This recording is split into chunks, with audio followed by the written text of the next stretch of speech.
यहाँ आप आते हो परमात्मा पाने के लिए इस दास के पास, आपको यहाँ कोई उलट सुलट बोल भी जाता है, कोई उसकी परवाह नहीं करनी, जिसने भगवान चाहिए। मान अमान करो क्यों ना कोई, चाहे समाज वाले भी आपका मान अपमान करें।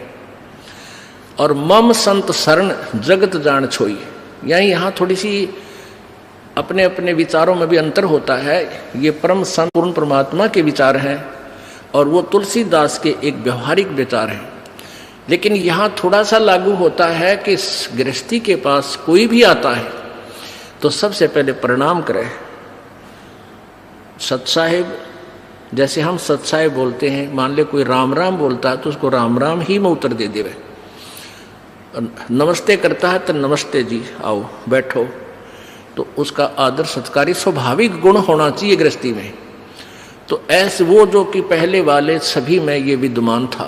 तो राजा जनक खड़े हो गए सिंहासन छोड़कर, जब एक ऋषि जी उनके द्वार पर आए साधु वेशभूषा वाले, और अलग से एक गद्दा तख्त सूचा साफ तक बना रखे, क्योंकि ऋषि लोग आते जाते रहते थे संतों के पास, राजाओं के पास, तो उनके लिए अलग आसन बनवा रखे थे। अच्छे कपड़े स्वच्छ धोकर रखा करते थे। नौकरों को आदेश दिया कि ऋषि जी आगे हैं और उनका आसन लगाओ अलग से, उनका अलग आसन लगवान लागे।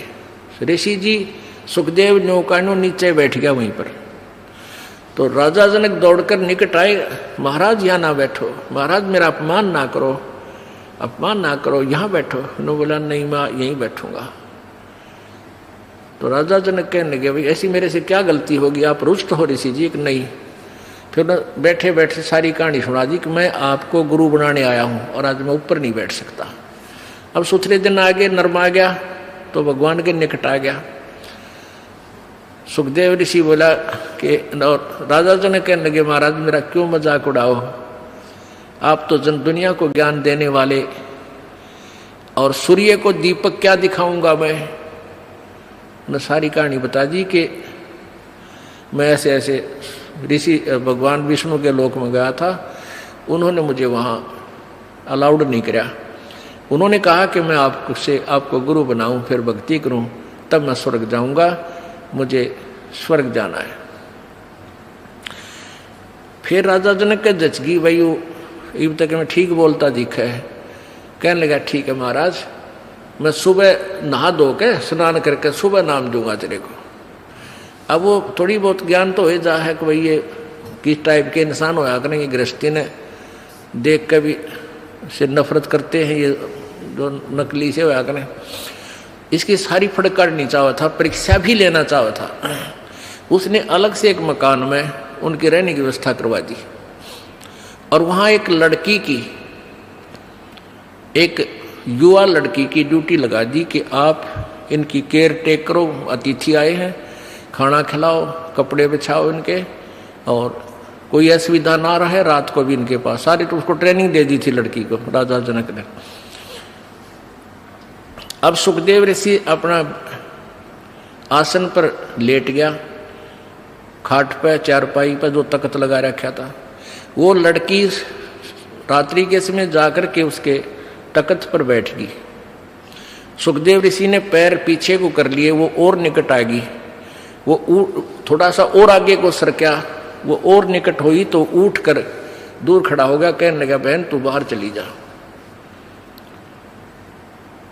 वह लड़की बाहर आ गई। राजा जनक ने पूछा कि क्या क्रिया रही बेटी, कैसा है ये ऋषि जी? ने बोले जी ऋषि जी पक्का है, ऐसे ऐसे मैं बेड पर बैठी आपके आदेश अनुसार। तो इसने सारी ऐसे ऐसी क्रिया बताई, खड़ा हो गया और बाद में बोला बेटी बहन बाहर चली जा। तो बोला ठीक है। अब क्या हुआ कि वो उसका नीचे बिछा दिया कपड़ा, जैसे दरी वरी जो बिछा, वो बैठ गया भगत की तरह और कहने लगे बैठ जा ऋषि जी, अब मैं तुझे उपदेश दूंगा, पहला मैं नहा लूं, स्नान कर लेता हूं। अब गरीबदास जी ने अपनी वाणी में लिखा है कि राजा जनक के हजारों की संख्या में रानियां थी, पत्नी थी। उनमें से एक पटरानी होती है, जो सबसे पहले जो शादी की जाती है उसको पटरानी बोलते हैं, मुख्य पत्नी। बड़ी सुशील, अच्छी भक्ति करने वाली, साध्वी टाइप थी। उसको कहा राजा जनक ने कि मैं नहाऊंगा, और पानी गर्म करा, बता दिया था सारा, उसको ट्रेनिंग दे दी थी। वहीं पर जहाँ इस पहले बड़े बड़े दरवाजे होते थे, वहीं इधर सुखदेव ऋषि बैठा और इस साइड में लगा कर चूल्हा ईंटा का, और ऊपर धर दिया पतीला और नीचे बाल दिए लकड़, सूखी लकड़, और पानी न उबला जो कर चाय बनाया करें, बनाते उबला करें। और राजा जनक का वहीं साथ में नहाने के लिए पाटड़ा डाल दिया, और राजा जनक वहां नहाने के लिए विराजमान हो गया, धोती बांध के। और वो रानी जो पटरानी थी उसकी, वो लोटा भरे उस उबलते जल में थे, चूल्हे वाले पन्नों का पतीला ऊपर रखा है, और राजा जनक की चोटी में घेरा रास गेला नवावे, और वो पानी राजा जनक पर डाल रानी तो, और सुखदेव नो है जलेगा भी हो। अब वो पानी उस पर गिरे, सुखदेव पीछे नो है। अब राजा जनक देख रहा अगर ऋषि जी की कैरियर सलोरी है। राजा बिहन से देई जब तारी, और हमें स्नान करावे नारी।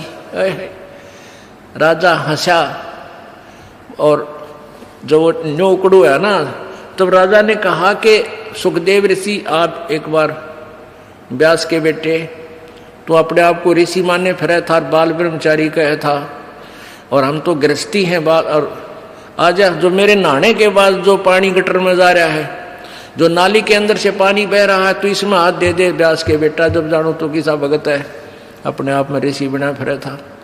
वो निकट आया, नो बोला मैं ना दूं, मेरी तो सारी उंगली जल जाए, इतना गर्म है यो। मैं इस नहाने के बाद जो जल जाता है वो 50% कम हो जाता है गर्म, और उसके बाद भी नो कहे मैं ना दूं, मैं सारा जल जाऊं, दूर बैठ गया जाके। तब राजा भी हंसा, जोर हंसा, और ताली बजाई, नो हथेली पीटी, और हमें स्नान करावे नारी। अरे तू इतनी दूर तो जलन हो रहा नवावे, जिसने तू एक हे मान रहा था अपनी दृष्टि में, औरत तो देखनी भी नहीं, शकल भी नहीं देखनी, अरे या तेरे से अच्छी भक्ति करे, इसके हाथ भी ना जलते। और ऐसा योग कमाया पूता, बेटा यो के इतने भक्ति करी, के साधना की, और क्या हुआ जो इंद्री धूता। अरे इस क्या हो गया, तन इंद्रियों को काबू करने की चेष्टा कर रही है, इनके खच्चम खच्चा हो रहा। इंद्री कर्म लगाओ किसके, जैसे जिव्या लेप नहीं मधुरस के। हालांकि इस इंद्रिया का के दोष है भाई, इन तू रोके बैठा, अब जीभ के शहद लगा दे, 1 सेकंड में टेस्ट करके नीचे न कर देगी, जीभ का निशान भी ना पाओ मत होगा। तो इंद्रियां का कर्म नहीं लगे, तेरे मन के कर्म लगेंगे, और मन में दोष आए बिना रह नहीं सकता बेटा, ते तो कितनी बात बना दे। या वो भी जान गया भाई मन तो दुष्ट है, तो 1 मिनट में करा के बूंदी सोच जा, फिर सेकंड में कुछ और सोच ले। तो कहते हैं इंद्री कर्म लगाओगे किसके, जिव्या लेप नहीं बदुरस के। काफी ज्ञान दिया, फिर समझाया उसको। फिर क्या बताया कि रात्रि के समय ये लड़की तेरे बेड पर बैठी, और तेरी क्या स्थिति थी, क्यों डर गया, या कोई खावा थी तेरे को, तेरे में ज्ञान नहीं, विवेक नहीं, अगर तू आत्म तत्व में भी नहीं है, परमात्मा के निकट कहाँ, तो बहुत देर की बात है। योगी पुरुष आत्म तत्व में आ जाते हैं, स्त्री और पुरुष की आत्मा में उन्हें भिन्नता नजर नहीं आती। अगर तू थोड़ा बहुत आत्म तत्व में भी आ रहा होता, तो भी तेरे अंदर ये शुक्र पैदा ना होती, और बैठ जाता, कहता जा बेटी बैठ, आओ भाई बैठो, बात परमात्मा की चर्चा शुरू करता, उसको ज्ञान सुनाने लग जाता, आप पे दोष खत्म था। तेरे अंदर दोष था, इसलिए तू सुकड़ा इसता। एक बार सांग देखने चले गए 2 जने, एक तो पहले जाता था, एक पहली बार गया था, और वो लड़के उस समय लड़कियों का ही रोल बना के और मेल फीमेल का रोल करा करते हैं। तो नाच रहे थे, कोई गा रहा था, अच्छे सुसज्जित कपड़े मेकअप कर रखी थी। तो पहली बार जो लड़का गया था वो ने कहा दूसरे, देख के सुंदर लड़की, देख किसा बढ़िया नाच है, और दूसरा बोला लड़की को ना, यो लड़का है, उसका ना जच्ची बात है ना, तो नहीं बेरा। वो फिर शाम के समय जब वो वहाँ अपना स्वांग करके, वो ड्रामा पूरा करके, जब जहाँ वो रुके थे किसी चौपाल में वहाँ गए, वो पहले जो सत्संग सुन जिसने वो सांग देख रखे थे, वो अपने साथी को लेकर वहाँ चला गया। किसको? जो पहली बार गया था। कहाँ? जहाँ वो रुके हुए थे, उनके साथ साथ चले गए। उन बच्चों ने जाते ही वो सारा मेकअप उतार के, कपड़े निकाल के नारे नारे टांग दिए, और वो लड़के नो के नो कच्चे कच्चे में खड़े। तब उसका यकीन हुआ, जो पहली बार सांग देखने गया था, अगर तो छोरे थे, छोरी कोई ना थी। अब अगले दिन जब वो सांग देखने गया, वो नाचा भी था वो लड़का, और लड़की का मेकअप भी था, पर उसने लड़की नजर नहीं आई थी, वो लड़का दिखा था। तो ऐसे ही जब आत्मज्ञान में भी होता, सुखदेव तू तने लड़की नहीं दिखा, तू तो ड्रामा कर रहा था बेटा, अपना कल्याण करा ले। बोलो सतगुरुदेव। आज सुबह के सत्संग में आप जी ने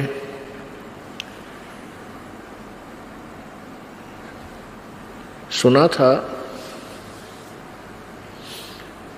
कि गुरु बिन माला फेरते, गुरु बिन देते दान, गुरु बिन दोनों निष्फल हैं, चाहे पूछो वेद पुराण।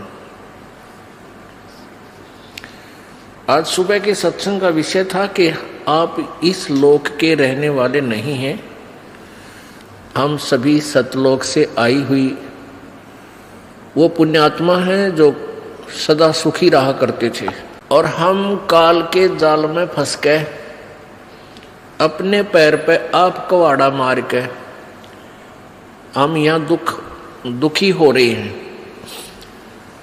अब हमने अपने सतलोक जाना है। जब तक हम सत्यलोक नहीं पहुंचेंगे, तब तक ये कष्ट पे कष्ट हमें झेलने ही पड़ेंगे, क्योंकि यहाँ का विधान है, जैसे कर्म प्राणी करता है उसको वैसा ही फल मिलेगा। यहाँ के विधान अनुसार पुण्य भी आपको भोगने हैं और पाप भी आपको ही भोगने होंगे। इसमें कोई परिवर्तन नहीं हो सकता। इसमें परिवर्तन कर सकते हैं पूर्ण ब्रह्म परमेश्वर, पूर्ण ब्रह्म वो कबीर परमेश्वर। उसकी विधि, उसकी पूजा की विधि, जैसे वो प्रभु लाभ दे, वो किसी के पास नहीं है, केवल परमेश्वर ने आकर के ही बताई। और चंद पुण्यात्माओं ने परमात्मा का साक्षात्कार किया, और परमेश्वर कबीर जी द्वारा बताई गई भक्ति विधि से अपनी भक्ति साधना की और सत्यलोक चले गए।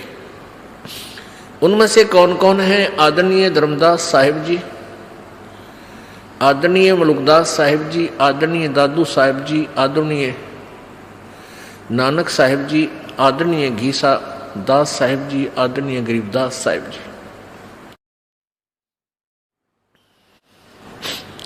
जब तक हम सतलोक नहीं जाएंगे, हम यही दुखी होते रहेंगे।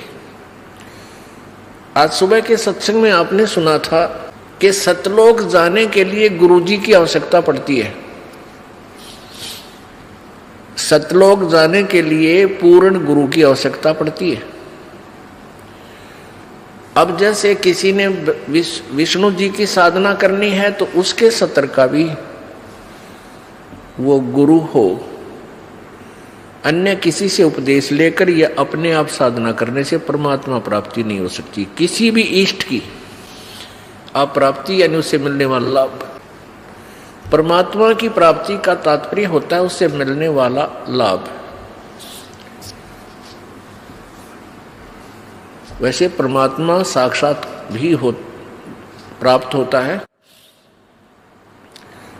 अब जैसे हमने गाय लेनी है, भैंस लेनी है, तो भैंस या गाय जो दूध वाली है, उसका प्राप्ति का क्या कारण है, क्या तात्पर्य है कि गाय मिले तो उससे मिलने वाला लाभ हमें मिला, दूध मिला, घी मिला, दही मिली, मक्खन मिला, और गाय साक्षात भी है।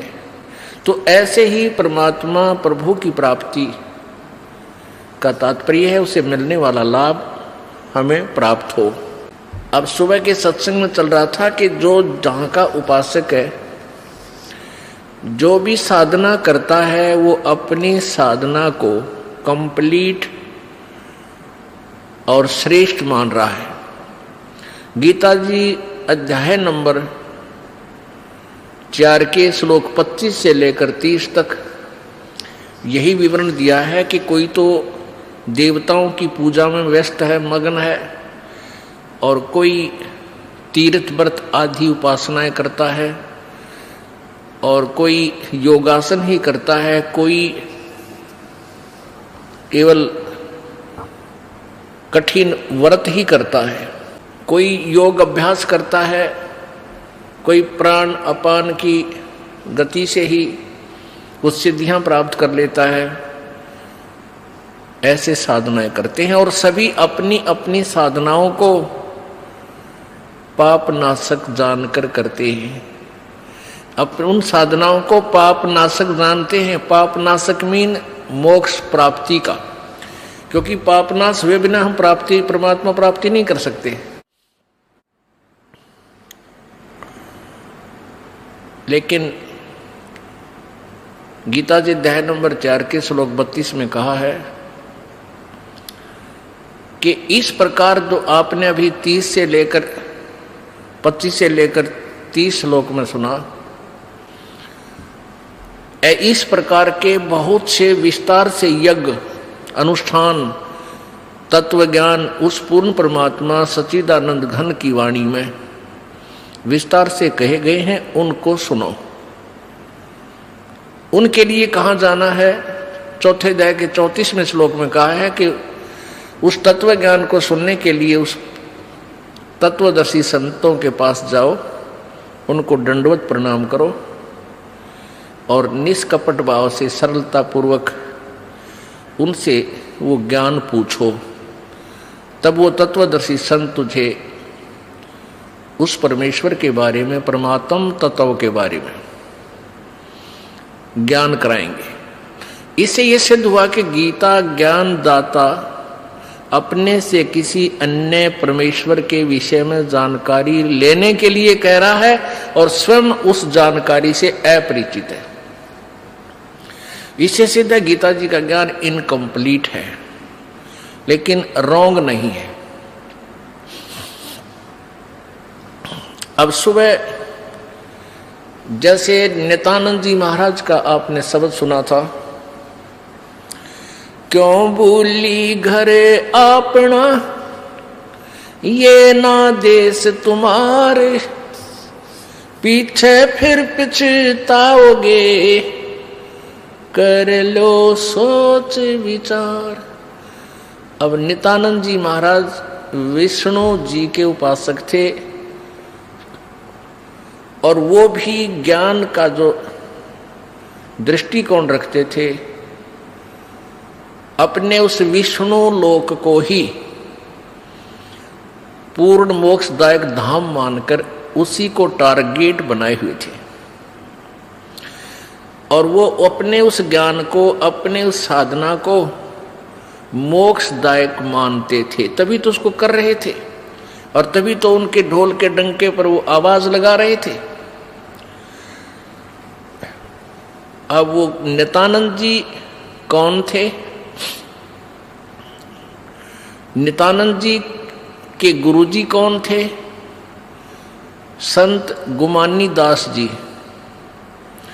और गुमानी दास जी दिल्ली में एक चरणदास जी महाराज हुए हैं। वो सुखदेव ऋषि के शिष्य हुए। सुखदेव ऋषि जी स्वर्ग से आए, विष्णु लोक से, और चरणदास जी को दिल्ली में मिले, उनको अपना शिष्य बनाया और स्वर्ग तक के ज्ञान से उसको परिपूर्ण किया। उस चरणदास जी महाराज की परंपरा में उनके ही ज्ञान के आधार से आगे चल के एक गुमानी दास जी संत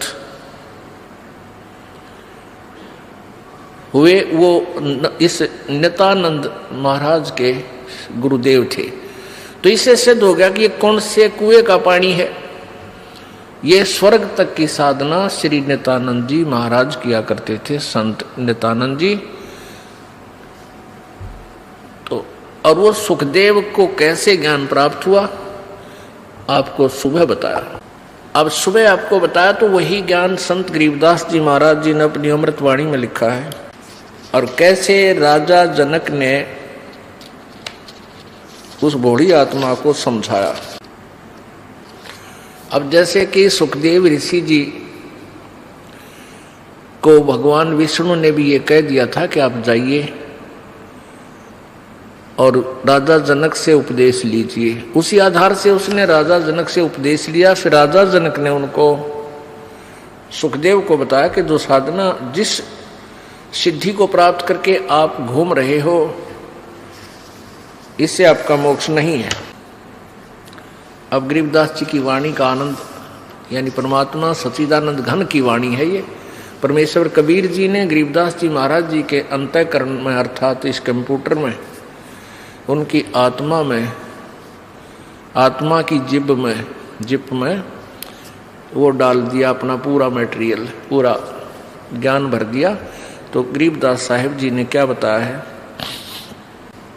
कल्प करी शिव पुरुष को गौरी सुनाया ज्ञान, आशा तृष्णा थिर हुई अमर कच्छ परवान। सुनत ज्ञान अनभय पद बाणी, अंड फूट चेतन भय प्राणी। कोट कोट जन्मों के कर्मा, दमन किए चिन्ह निज धर्मा। ऐसा ज्ञान अगम गौराया, पर जामी चेतन हो आया।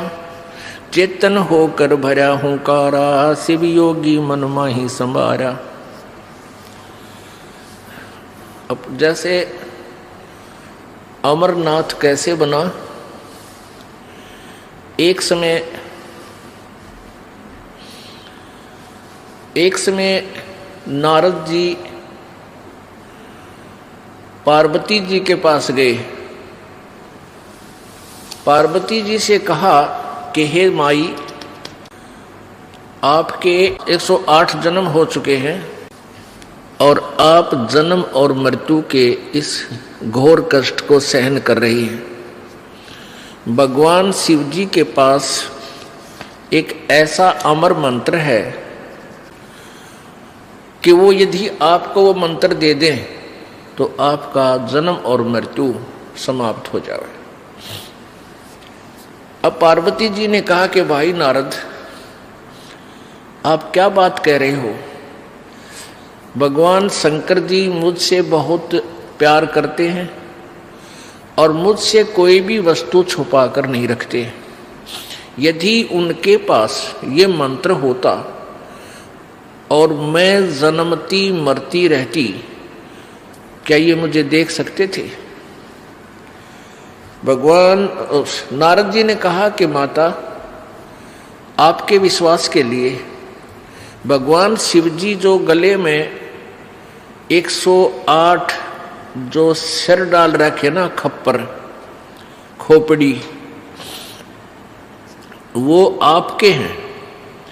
आपसे इतना प्यार करता है ये, आपकी मृत्यु के बाद भी आपकी इस निशानी को वो साथ रखता है। लेकिन मंत्र आपको नहीं दे रहा, ये मुझे नहीं मालूम, ये वही बताएंगे। पार्वती एकदम थर्रागी, सारी कांपगी कि सचमुच जो वो शीश, वो गले में उन्होंने जो ये खोपड़ी की माला पहन रखी, वो सचमुच मेरे हैं। अखा माता, आपके हैं। और नारद कभी झूठ नहीं बोला करता। बोला भाई बात तो तेरी ठीक है ऋषि जी। अब नारद जी तो लगा के इंजेक्शन निकल गए। अब पार्वती के बेचैनी होगी कि भी नारद जी ने हमसे क्या लेना देना था झूठ बोल के, और भगवान शंकर जी मुझे मंत्र नहीं दे रहे, ये क्या कारण है, समझ में नहीं आई। भगवान शिव जी सामने घर पर आए और पहले तो पति पत्नी का व्यवहार आपको मालूम है जैसा होता है। ये भले ही परम आत्मा है, यानी श्रेष्ठ आत्मा है, लेकिन है ये भी जीव ही। इनके अंदर भी वही गुण और अवगुण है जो आप जी में है, लेकिन आप जी में हमसे वो उत्तम गुण अधिक है, दुर्गुण भी थोड़े से कम है पर हैं अवश्य। तो पहले तो पार्वती नखरे करया करती, जब वो घर पाते इब तक कहाँ थे आपने हमारा जानने को नहीं, यानी जिस तरह की ये व्यवहार बातें होती है, कभी आकड़ जाती। अब उस दिन जब आए भगवान शंकर जी और चरणों में गिर गई। अब जब भगवान शंकर जी आए, आते ही चरणों में लौट गई, चरण पकड़ कर रोने लगी। रोने लगी तो शंकर भगवान ने सोचा आज यह उल्टी गंगा कैसे चढ़गी, कमाल हो गया भाई, आज ये मेरे चरणों को कैसे पकड़ रही है। तो उसने सोचा किसी ने कुछ 19-21 कह तो नहीं दिया किसी यहाँ के देवता ने। तो पूछा क्या कारण है, किसने कुछ कहा है तो मुझे बताओ।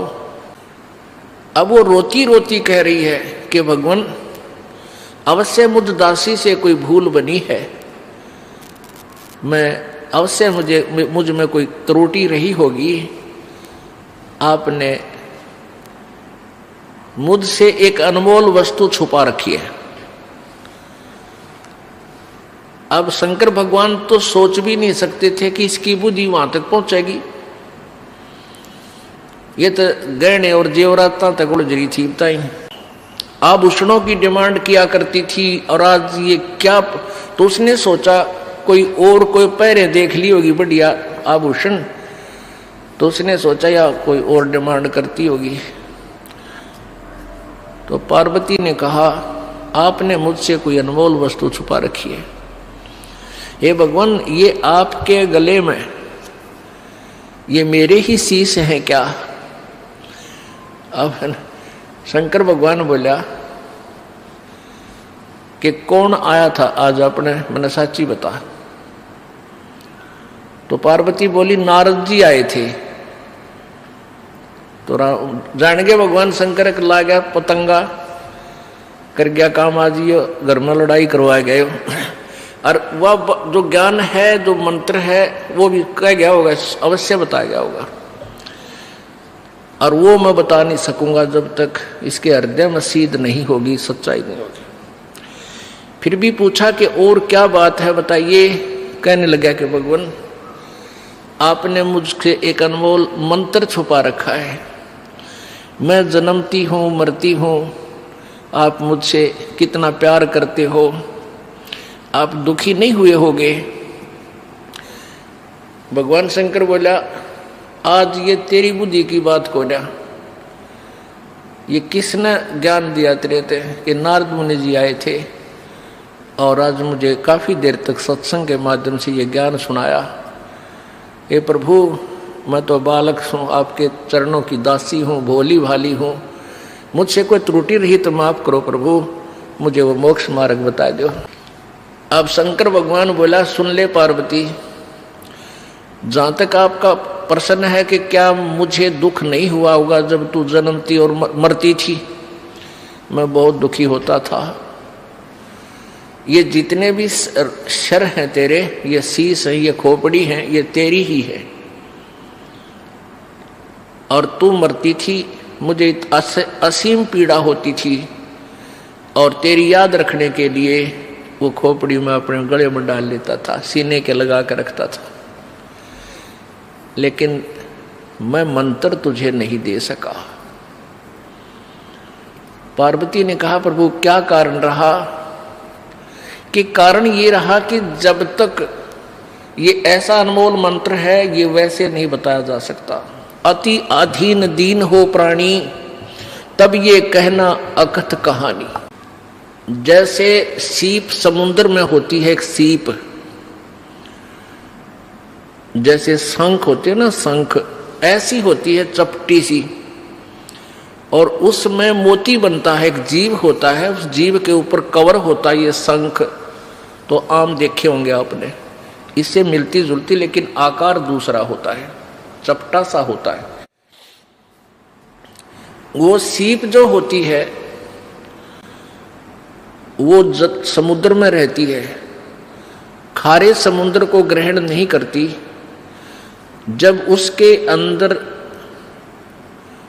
उसकी इच्छा होती है मोती बनाने की सीप के अंदर, तो समुद्र के ऊपरी सतह पर आती है, उसमें मुंह खोल लेती है ऊपर, और ऊपर से जब आसमान से वर्षा हो रही होती है उसमें से एक बूंद वर्षा की ग्रहण करके मुंह बंद कर लेती है, और फिर उसमें वो मोती बन जाता है।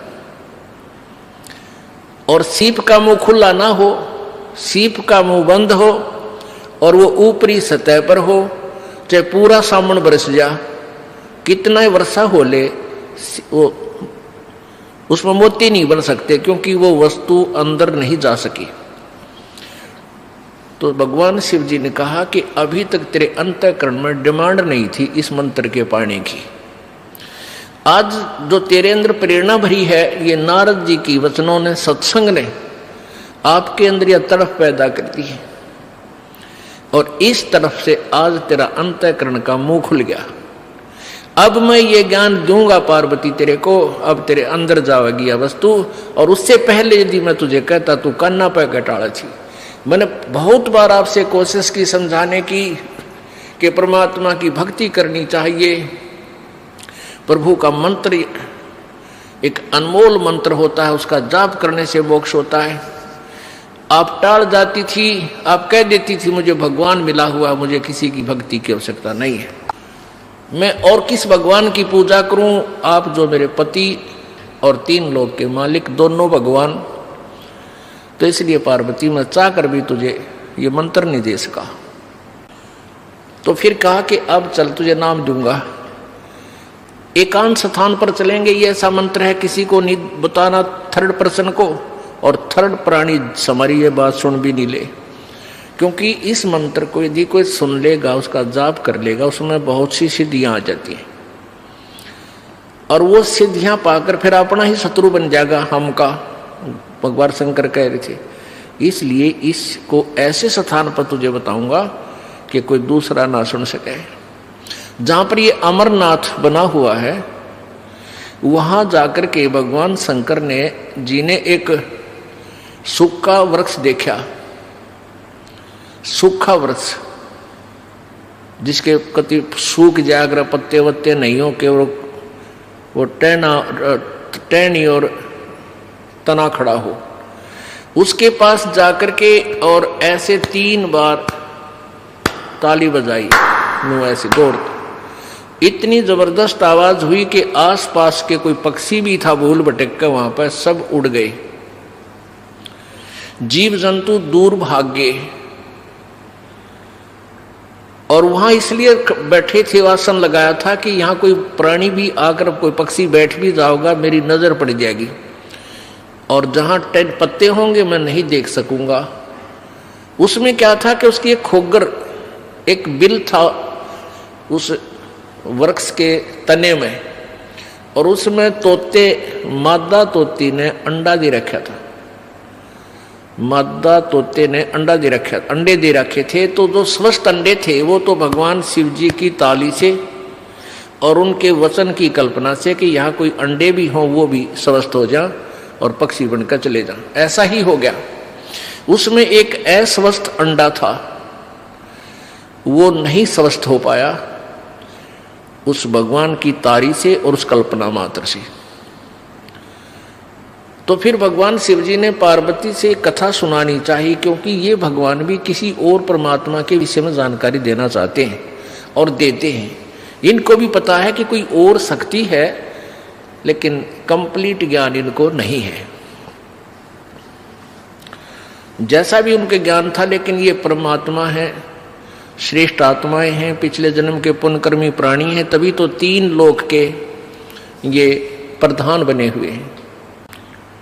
अब जैसा शिव जी भगवान ने ज्ञान है वो पार्वती को बताना शुरू किया। क्या बताया कि नीचे मूल कमल है, मूल कमल में गणेश जी का वासा है, इसका ये मंत्र है, उसके ऊपर स्वाद कमल है, उसका ये मंत्र है। सावित्री और ब्रह्मा जी का वास है। और नाभि कमल में विष्णु और लक्ष्मी जी का वास है, इसका ये मंत्र है। ये ऐसे ऐसे जाप करो। और हृदय कमल में शिव जी का जाप, शिव जी का कमल है और इसका ये जाप है। और कंठ कमल में दुर्गा का ये मंत्र है, इसका ये जाप करो। ऐसे ऐसे चलते रहो, ऐसा दिखाई देगा, फिर आगे चल के ऐसा होगा, आगे जब उसमें पहुंचोगे वहाँ ऐसा होगा, उसका इतने कलर हैं, उसका ऐसा कलर है, उस कमल का उसके इतनी पंखड़ी हैं।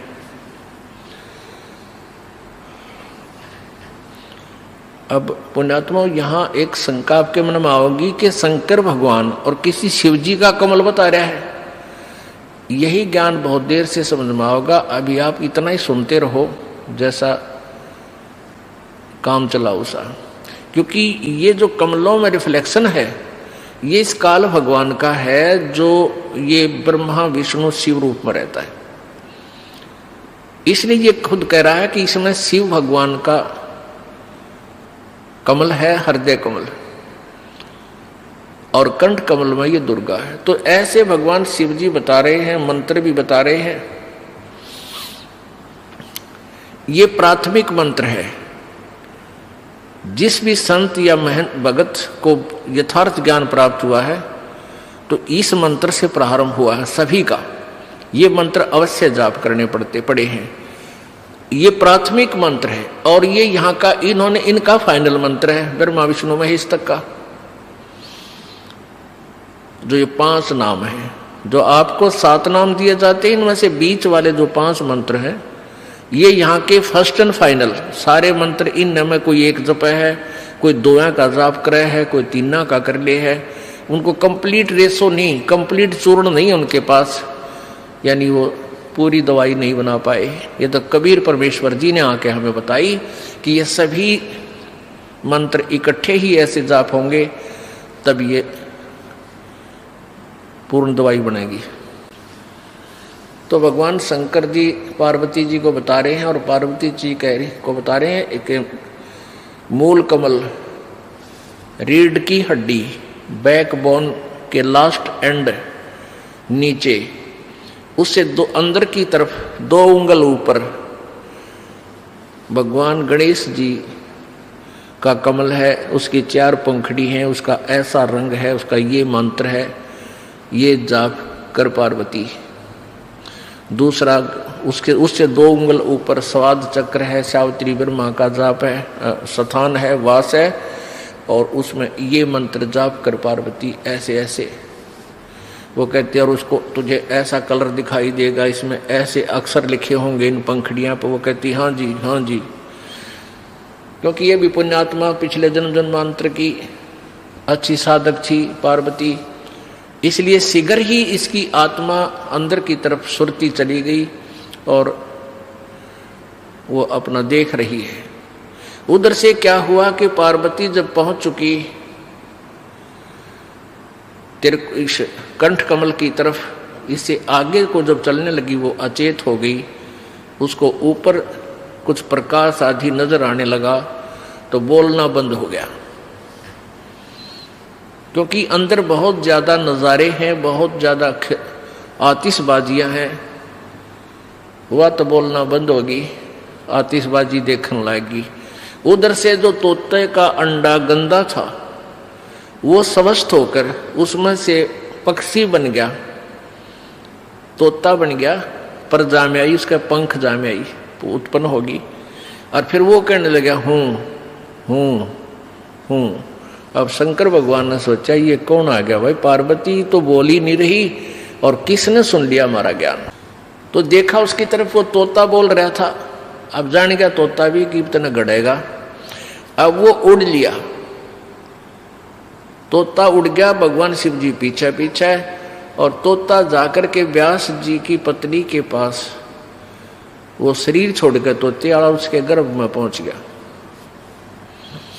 जैसे आपको सुबह बताया था, जैसे प्रेत होते हैं, पितर होते हैं, जो 75-70 के होते हैं वो किसी भी के शरीर में प्रवेश कर जाते हैं और शांतिपूर्वक बैठे रहते हैं। वो अच्छी आत्माएं हैं, किसी को सताना नहीं चाहती, वो शांत रहते हैं। और जो दुष्ट टाइप के व्यक्ति मरते हैं, खरपतवारी खुरापाती, वह भूत बनते हैं। वो कुछ एक तो उनमें से एक आधा जो कुछ ठीक सी भक्ति रह जाती है, थोड़ी बहुत उनमें अंश, वो दूसरे वो तो फिर भी चुप रहते हैं। बाकी जो खुरापाती होते हैं वो स्वयं नहीं प्रवेश कर सकते किसी में।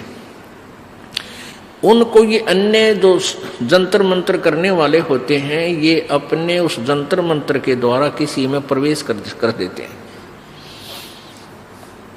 वो तो फिर निचले टकन के हैं, कोने जिसमें बढ़ जाएंगे, वो गद्दम गद्दा की तो कुछ कर रहे हैं, कि तो कुछ कर रहे हैं, सुनो अचेत कर देंगे, कि तो नू नू करेंगे बैठ के। वो निकम्मे टाइप के भूत होते हैं, मर्द प्राणी। तो ऐसे वो उसके पेट में पहुंच गया, व्यास जी की पत्नी के पेट में। और व्यास जी और व्यास जी की पत्नी भी बहुत पुण्यकर्मी प्राणी थे। अब उनको छेड़ना भी भगवान शिव जी के बस की बात नहीं थी। तो उससे जाकर कहा कि हे व्यास की पत्नी, आपके पेट में मेरे ज्ञान का चोर आया है और इसने ज्ञान सुन लिया और ये अमर हो गया, और इसने तू बाहर निकाल, मैं इसने गढ़ूंगा, इसको जान से मारूंगा। ये कहीं मनुष्य शरीर प्राप्त करके इस मंत्र का कहीं आगे ना ज्ञान करवा दे किसी को। ये बहुत गुप्त मंत्र है, ये हमारे लिए घातक सिद्ध हो सकता है। अब वो व्यास की पत्नी कहने लगी, व्यास जी आगे क्या है भगवान, कैसे आना हुआ, सारी कहानी बताई। तो व्यास जी ने कहा कि भगवान, एक तरफ तो आप कह रहे हो कि अमर हो गया और फिर नो को इसने मारूंगा। अमर को आप मारोगे कैसे, ये भोलेनाथ, अब यू कैसे मरेगा आपसे। शिव जी चला गया, भाई ठीक, बात तो तेरी भी ठीक है। अब ये प्रसंग सुनाते हैं, अब ये सच्चिदानंद घन की वाणी सुनाते हैं। शंखों देह धरी तन योनी, नो तत् के का बीज न भूनी, मोक्ष मुक्ति का लख्या न भेवा, बर में पुत्र व्यास सुख देवा। सतगुर मिला महादेव बंका, 84 की मिटी न शंका, 78 जन्म गौरी भरमाई, शिव को रुंड माला गल लाई। अर्ध शरीरी देवी गौरा, जिनका थीर भया ना भौरा, नारद मुनि उपदेश बखाना, गिरजा सुनो मोक्ष पद ज्ञाना। सुन हे देवी गौरा माई, 68 तीर्थ पर भी नाई, पिंड प्रदान किए कै बारी, खुली नहीं तेरी मुक्ति दुआरी। रुंडमाला शिव के गल माही, सो देवी तुम जानो नाही।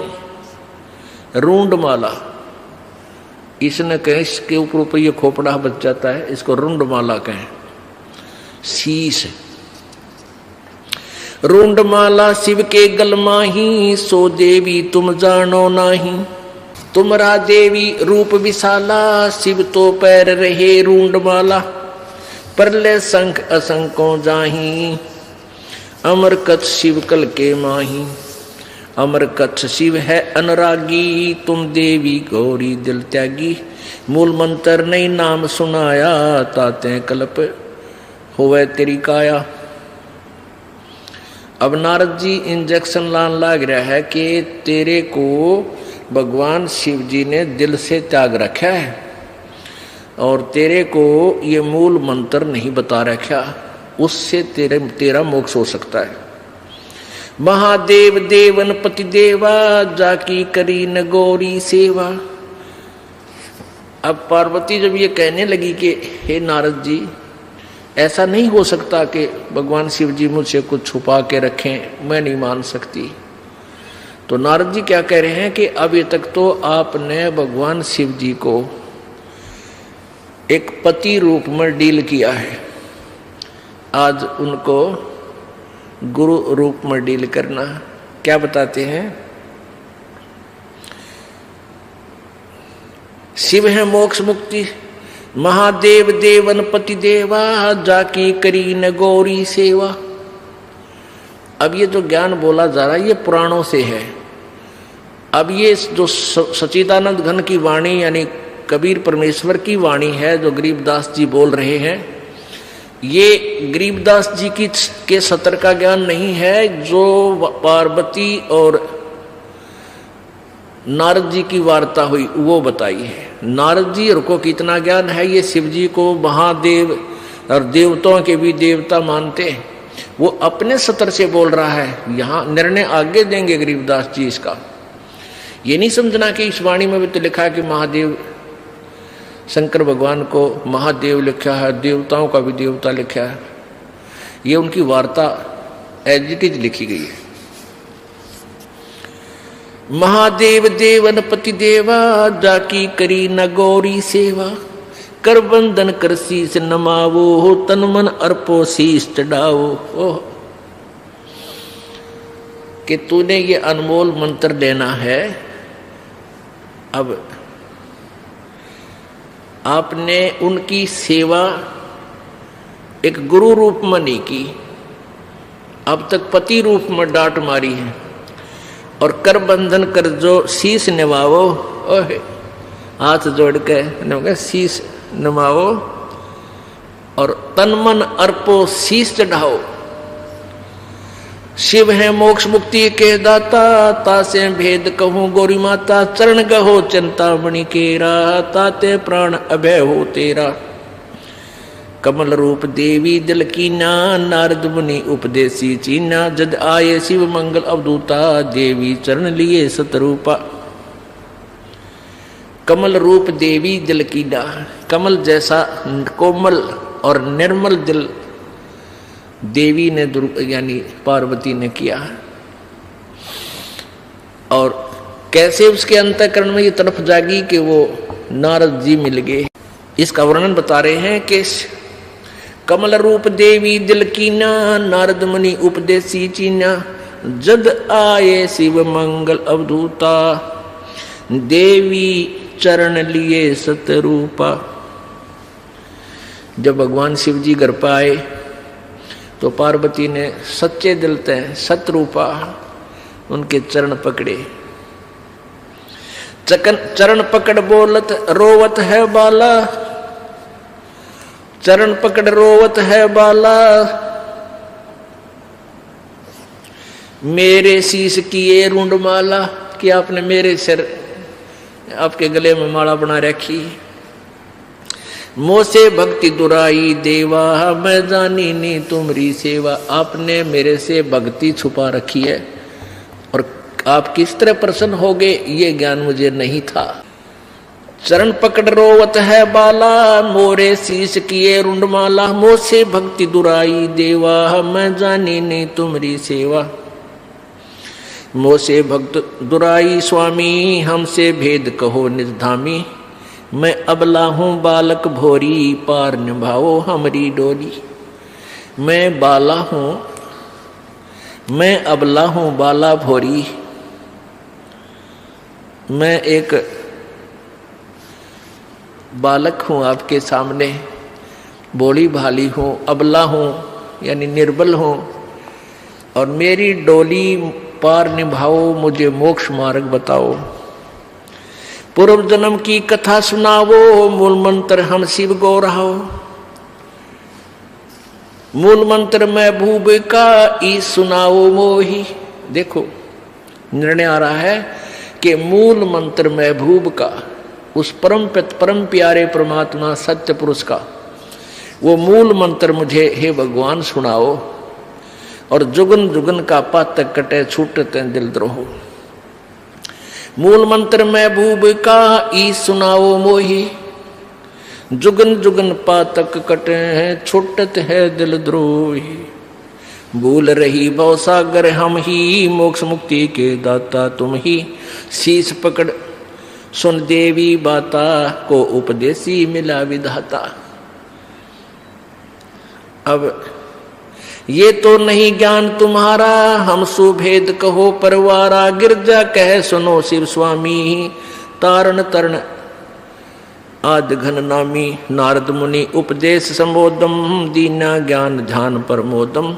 शिव समर्थ बोले हैं जब ही गौरी ज्ञान सुनाया तभी। अब भगवान जब वो पार्वती जी भगवान शिव के चरणों में लेटी हुई थी, उसका सिर पकड़ के बैठाया कि बैठ, ये तेरे सतर का ज्ञान नहीं, नो बता आज कौन मिला ऐसा भगवान आत्मा जो तेरे अंदर यह प्रेरणा पैदा कर गया मालिक पाने वाली, जो मैं युगों से नहीं कर सका। तो क्या बताती है, क्या कहते हैं भगवान शिव, शीश पकड़ सुन बो देवी माता को उपदेशी मिला विधाता। कि ऐसा कौन भगवान मिल गया, विधाता मिल गया, तेरे मन में फेर गया, तू तो क्यों करे भी ना सुन की थी मेरी बाता ने। शीश पकड़ सुन देवी माता को उपदेशी मिला विधाता। ये तो ना ही ज्ञान तुम्हारा मोह से भेद कहो परवारा। कि तेरी बुद्धि का ज्ञान कोई नहीं जो आज तू बोल रही है। गिरजा कह सुनो शिव स्वामी तारण तरण आद घर नामी। अब वो गिरजा बताती है कि कौन मिला। नारद मुनि उपदेश समोदम दीना ज्ञान ध्यान प्रमोदम। कि नारद जी मिले थे। तो भगवान शिव जी कहे बुलाओ नारद जी का, आज तेरी बुद्धि तो पलट गई, ना कद्दे भी ना सुना थी बाता ने। शिव शिव समर्थ बोलत है जबी गौरी ज्ञान सुनाया तभी। कोट कल्प प्रलय जुग बीती ज्ञान दान सभी परचीती। तुमरा मन नारद मुनि फेरा सुनो ज्ञान तुम गौरी मेरा। बनखंड चलो गौरी दीवानी पंछी सुने न हमारी बानी। के बनखंड में चलो वहां को पक्षी भी हमारी बात ना सुन सके। जब शिव कर से लाई तारी उड़ गए पंछी नर और नारी। जहां एक सूख्या तरवर ताक्या शिव को आसन तावा रखा। जहां सूखा एक तरवर ताक्या, ताक्या कर ताकना अर्थ होता है बहुत चोर नजर से देखना। तकना कहते इसने तू तकना नहीं चाहिए, देखना जरूर चाहिए। जैसे कहते हैं भाई तू ऐसे इधर किसी घर की तरफ तके था। तकना एक चोर नीति नजर से और देखना एक स्वाभाविक नीति से।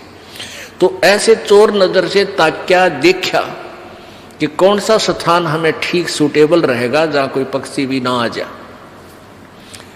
जहां एक सूखा तरवर ताक्या शिव को आसन तावा रखा। जहां एक गंध अंड तिस माही तिस जानत है समर्थ साईं। उसके अंदर एक गंदा अंडा पड़ा था उस खोखर में, उस वृक्ष की खोगड़ में। जुग असंकल्प भरमाया पूर्व जन्म कोई पिछला आया। अब तुम सुनो गौरी मेरा ज्ञाना। आसन मुख कर कूट ईशाना। आसन पदम लगावो गोरा मेर दंड सूदा कर बोरा। अब देखो कहां तक बता रहे हैं कि वो गंदा अंडे वाली आत्मा जो सुखदेव बना, कहते उसका असंख्य जन्म का कोई पुण्य कर्म आगे आ गया और वो गंदे अंडे वाली आत्मा में वो जीवात्मा पड़ी थी। अब ऐसा संस्कार होता है जैसे कई जीवात्मा गर्भ में मर जाते हैं मां के पेट में, उनका ऐसा संस्कार था, वहां ही मरना था। ऐसे ही जब गंदा अंडा था तोते का, वो गंदे अंडे में वो जीव था। पहले अंडे में जीव था, वो गंदा अंडा हो गया, स्वस्थ नहीं हुआ, रोगी हो गया। अब फिर भी वो आत्मा उसके चिपक रही थी, उसको अपना मान के छोड़ती नहीं। जब तक कति नष्ट भ्रष्ट वो कति कंडम फोहा नीले रेत आत्मा ना मिले तब तक उसका चिपकी रहती है। ऐसी वृत्ति हमारी काल ने बढ़ा रखी। अब ये फूल क्यों उठाते हैं?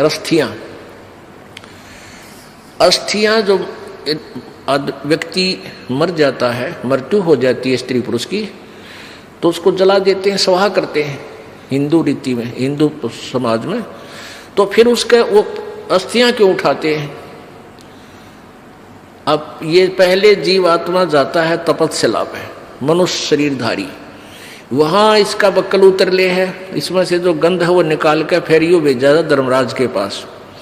धर्मराज के पास इसका ऑटोमेटिक कैलकुलेशन पावर है, ये इतने कर्म किए, ये तेरा जीवन जा भागवा, तो ये प्रेत बन जाता है मान लीजिए। तो प्रेत बनते ही फिर सीधा इसको पटकते हैं नीचे, ये सीधा आता अपने घर ने, घर में इतनी लंबी कील गाड़े पावे, फिर यू बारे बार फिर देखता है तेरे शरीर को कहाँ ले गए थे, शमशान घाट में। वहां पहुंचता है ये सूक्ष्म शरीर में, ये प्रेत आत्मा बनकर। तो वहां वो अपनी हड्डियों को अपनी मान के उनके चिपक जाता है, अकिया मेरी या मेरी, क्यों ताजा जला पावे, नारी पहचान हो सब उसकी तय, उसका चिपक जाए, ये है मेरा शरीर। अब ये क्या करते हैं जंतर मंत्र करने वाले, ये सेवड़े शावड़े नालायक, ये उन अस्थियां उठा लावे, उन अस्थिया को चिपका हुआ आवे, क्यों मेरी है, फिर उसका करके जंतर मंत्र, और फिर उसको किसी और में प्रवेश कर देते हैं, वह बिरान मट्टी उसकी भी और अगले की भी शुरू हो जाती है। तो इन पेट भर संतों ने, ऋषियों ने, गुरुओं ने क्या सोचा कि इन एक धंधा और दे जा, जिसका मरे है यो स्त्री या पुरुष। उनको ये कहने लगे, इनके पास कोई मोक्ष मार्ग तो था नहीं कि इसका कल्याण हो जाए बेचारे का। तो वो न्यू कहने लगे, तुम इन सारी राख न डाल के और गंगा में बहा दो। अब गंगा में, दरिया में डालने पाछे वो कितना का कित जाएगा, उसका भूत ने बेरा पट्टा ना कौन सी तेरी थी, तो वो कहते यहाँ से